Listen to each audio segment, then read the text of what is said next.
Fire-scarred stones surround old Trøndelag farms. Why break rock to make ale?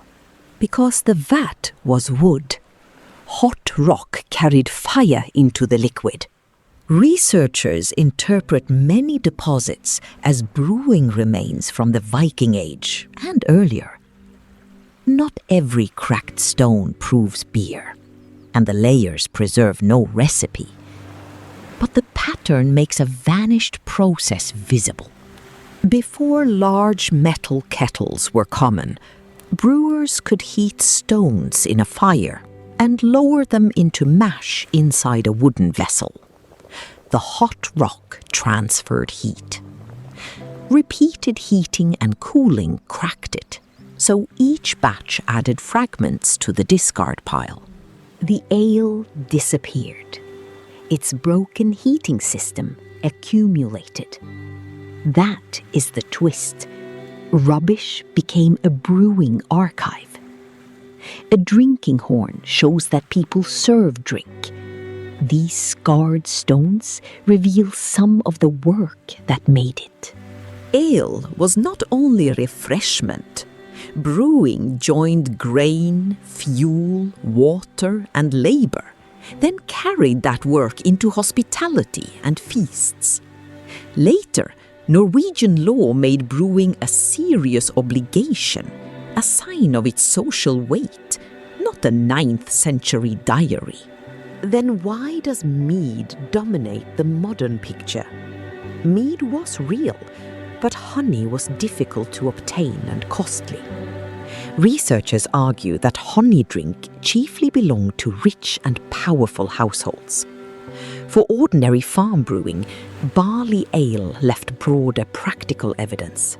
Poetry and ceremony made mead memorable.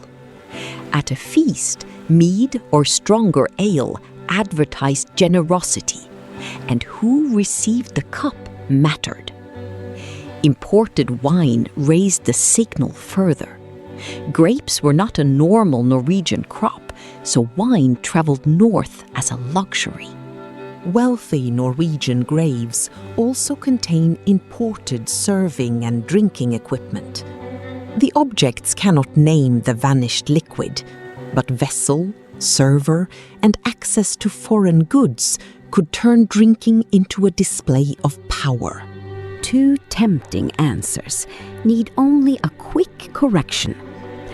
Farms used milk, but preserved much of it as butter, cheese, and soured products.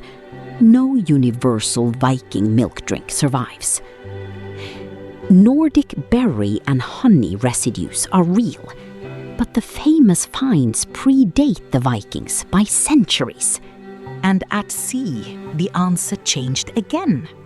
As our food at sea story showed, museums identify water as the ordinary shipboard drink, while beer appears especially on nobles' and kings' warships.